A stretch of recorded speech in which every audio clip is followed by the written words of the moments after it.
తెలంగాణ రాష్ట్రంలో ప్రధాని మోదీ పర్యటన. ఇప్పుడు ఈ పర్యటనకు పొలిటికల్గా చాలా సిగ్నిఫికెన్స్ ఉంది, రాజకీయ ప్రాధాన్యత ఉంది. కారణం ఏంటంటే సాధారణంగా ప్రధాని మోదీ ఎక్కడికి వెళ్ళినా కొన్ని అభివృద్ధి కార్యక్రమాలకు శంకుస్థాపనలు జరుగుతాయి, ప్రారంభోత్సవాలు జరుగుతాయి. ఇవన్నీ కూడా సహజంగా జరిగేవి. దీని గురించి మనం ఒక సెపరేట్ వీడియో కూడా చేసాం. అయితే పొలిటికల్గా ఈ హాఫ్ డే లేకపోతే ఈ ఒకరోజు టూర్కున్నటువంటి ప్రయారిటీ ఏంటి అంటే సౌత్లో దక్షిణాది రాష్ట్రాల్లో పాగా వేయాలి అనేది బీజేపీకి ఎప్పటి నుంచో ఉన్నటువంటి ఒక ఆకాంక్ష, పొలిటికల్ యాస్పిరేషన్. ఒక కర్ణాటకలో మంచి బేస్ ఉంది, పట్టుంది, పవర్లో కూడా వచ్చారు. ప్రస్తుతానికి ప్రతిపక్షంలో ఉన్నప్పుడు కూడా కర్ణాటకలో ఏదో ఒక రోజు మళ్ళీ డెఫినెట్గా దే విల్ బౌన్స్ బ్యాక్. ఇప్పుడు బీజేపీ నెక్స్ట్ టార్గెట్ పశ్చిమ బెంగాల్ తర్వాత. పశ్చిమ బెంగాల్లో చాలా మంది అంచనా వేసింది చాలా క్లిష్టము, వేరే ఇతర రాష్ట్రాల్లో చేసినట్టు కాదు, అంత ఈజీ కాదని చెప్పి రకరకాల పెదవి విరుపులు. వీటింటి మధ్య అద్భుతమైనటువంటి మ్యాండేట్తో ల్యాండ్ స్లైడ్ విక్టరీ 206, అంటే మమతా బెనర్జీ ఎక్కడ దరిదాపుల్లో కూడా లేకుండా చేసినటువంటి పరిస్థితి. అలాంటి రాష్ట్రంలో ఒక కంచు కోటను బద్దలగొట్టినటువంటి బీజేపీ ఈ రోజున సౌత్లో నెక్స్ట్ టార్గెట్ తెలంగాణ రాష్ట్రమే అని చెబుతూ ఉన్నారు. నిజానికి ఈ మాట గత ఎన్నికల్లో కూడా అన్నారు, కానీ అప్పుడు సమయం సరిపోలేదు.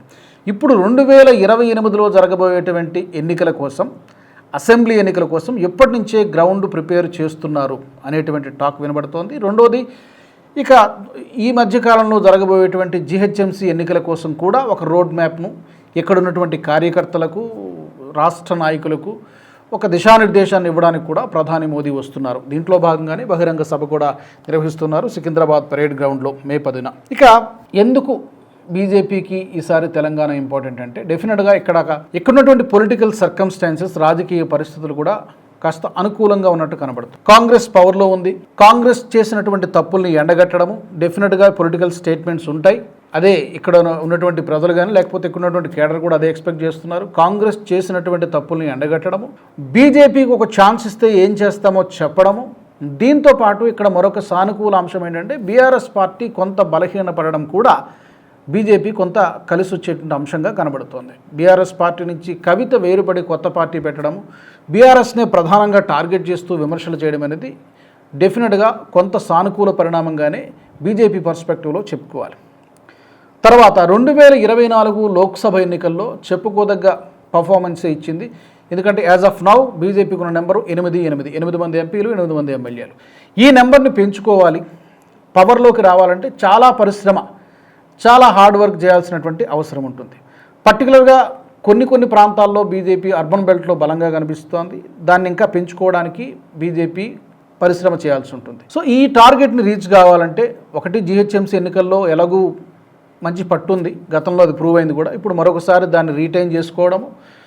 నెక్స్ట్ బిగ్ టార్గెట్ ఏంటి అంటే పవర్లోకి రావడం, తెలంగాణ రాష్ట్రంలో పవర్లోకి రావడం. దీనికి ఎలాంటి వ్యూహంతో ముందుకెళ్ళాలి అనేటువంటి దానికి సంబంధించి ఇప్పటి నుంచే తరచుగా పర్యటనలు, అటు అమిత్ షా కానీ లేకపోతే ప్రధాని మోదీ కానీ రావడము. బెంగాల్లో ఏ విధంగా అయితే 2.5 సంవత్సరాల నుంచి ముందు నుంచి కూడా చాలా కసరత్తు చేశారో, ఇక్కడ కూడా అలాంటి ప్రక్రియ ఏదో జరగబోతోంది. దానికి ఇది నాంది కాబోతోంది, శ్రీకారం కాకపోతుంది ఈ టూర్ అనేది పొలిటికల్ సర్కిల్స్లో వినిపిస్తున్నటువంటిది. బేసిక్గా బీజేపీకి ఉన్నటువంటి బలం ఏంటి, హిందుత్వ అనేది ఎలాగో ట్రంప్ కార్డుగా ఉంటుంది.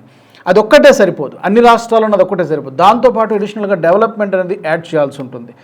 డబుల్ ఇంజన్ సర్కార్ అనేటువంటి నినాదాన్ని కూడా తీసుకోవాల్సి ఉంటుంది. హిందుత్వ ఎలాగో ఉంటుంది, దాంతోపాటు ఈ డెవలప్మెంట్ మోడల్ అనేది యాడ్ చేయాల్సి ఉంటుంది. జిహెచ్ఎంసీ ఎన్నికలను ఒక గేట్వేగా ఉపయోగించుకోవడం అనేది మరొక స్ట్రాటజీగా. అలాగే ఉత్తర తెలంగాణలో ఒక బలమైనటువంటి కేడర్ నిర్మాణం దిశగా కూడా అడుగులు వేయాల్సి ఉంటుంది. పర్టికులర్గా ఎవరిని టార్గెట్ చేయాలి, మన టార్గెట్ ఓటర్స్ ఎవరు, యువత అండ్ ప్లస్ మహిళలు. వీళ్ళ టార్గెట్గా ఏదైనా ఒక ప్లాన్ రూపొందించాలి. ఈ దిశగా డెఫినెట్గా ఇక్కడున్నటువంటి కేడర్కి, రాష్ట్ర నాయకులకు దిశానిర్దేశం చేయడం జరుగుతుంది. వీటితో పాటు ఎప్పటి నుంచో ఉన్నటువంటి విమర్శలు, ఇక్కడ ఇండివిజువల్ ప్లేయర్స్ లాగా పోరాటం చేస్తున్నారు, బలమైనటువంటి ఫైర్ బ్రాండ్ లీడర్స్ ఉన్నారు, కానీ సమన్వయం ఎక్కడ లోపిస్తోంది, కోఆర్డినేషన్ లోపిస్తుంది అనేటువంటి విమర్శలు తరచుగా వినిపిస్తూ ఉంటే వాటికి కూడా చెక్ పెట్టే దిశగా ఈ టూర్ ఉండబోతోంది. స్పష్టమైనటువంటి గైడ్లైన్స్ ప్రధాని మోదీ ఇవ్వబోతున్నారు. సో పోరు అనేది కాంగ్రెస్కి ప్రత్యామ్నాయము, కాంగ్రెస్ని దించగలిగేటువంటి శక్తి బీజేపీకి మాత్రమే ఉంది. ఆల్టర్నేటివ్ మేము మాత్రమే, బీఆర్ఎస్ కాదు అని చెప్పాలి అంటే, అని గట్టిగా చెప్పాలంటే ఈ కసరత్తు అంతా కూడా జరగాల్సి ఉంటుంది. ఓట్ బ్యాంకును, ఆల్రెడీ ఉన్నటువంటి ఓట్ బ్యాంక్ని స్ట్రెంథన్ చేసుకోవడము, ఏ ప్రాంతాల్లో బలహీనంగా ఉన్నామో ఆ ప్రాంతాల్లో ఓటు బ్యాంక్ని ఎలా బిల్డ్ చేసుకోవాలి, ఈ నెట్వర్క్ అంతా కూడా ఏ విధంగా చేయాలి అనేటువంటి దిశగా అడుగులు పడుతున్నట్టుగా కనబడుతోంది. మొత్తానికి ఈ టూర్ ద్వారా, ఈ బహిరంగ సభ ద్వారా తెలంగాణలో బీజేపీ యొక్క ఒక విధంగా శక్తి ప్రదర్శన అనేటువంటి మాట ఇప్పుడే వాడలేము. బట్ డెఫినెట్గా దానికి శక్తిని ప్రదర్శించాలి అంటే కనుక డెఫినెట్గా ఇప్పటి నుంచి అడుగులు పడాలి. 2026లో ఉన్నాం కాబట్టి ఎన్నికలకు సరిపడా సమయం ఉంది. ఇప్పటి నుంచి కనుక తీవ్రంగా కసరత్తు చేస్తే డెఫినెట్గా బెంగాల్లో వచ్చినట్టుగానే తెలంగాణలో కూడా బీజేపీ అధికారంలోకి రావడం సాధ్యమే. బట్ సులభం మాత్రం కాదు. సులభం అయితే కాదు, బట్ పాసిబిలిటీ డెఫినెట్గా ఉంది. బీఆర్ఎస్ను పక్కకు నెట్టి కాంగ్రెస్ను కూడా దించాలి అంటే డెఫినెట్గా దానికి తగ్గ కసరత్తు చేయాల్సి ఉంటుంది. 2028 కల్లా బీజేపీ ఎలాంటి స్థానంలో ఉండబోతోంది? ప్రభుత్వాన్ని ఏర్పాటు చేయగలిగేంత శక్తిని సముపార్జించుకోగలుగుతుందా, సంపాదించుకోగలుగుతుందా, లేకపోతే ప్రతిపక్షానికి మాత్రమే పరిమితం అవుతుందా? మీ ఒపీనియన్స్ ఏంటి? తప్పకుండా కామెంట్ సెక్షన్లో పెట్టండి. ఈ వీడియో మీకు నచ్చినట్టయితే లైక్ చేయండి, 10 మందికి షేర్ చేయండి. అలాగే కామెంట్ల రూపంలో మీ అభిప్రాయాలను మాతో పంచుకోండి. Nationalist hub group of channels ను సబ్స్క్రైబ్ చేసుకుని తెలుగునాట జాతీయవాద జర్నలిజాన్ని ప్రోత్సహించండి. ఈ వీడియో కింద ఉన్న బెల్ ఐకాన్ పై క్లిక్ చేయడం మర్చిపోవద్దు.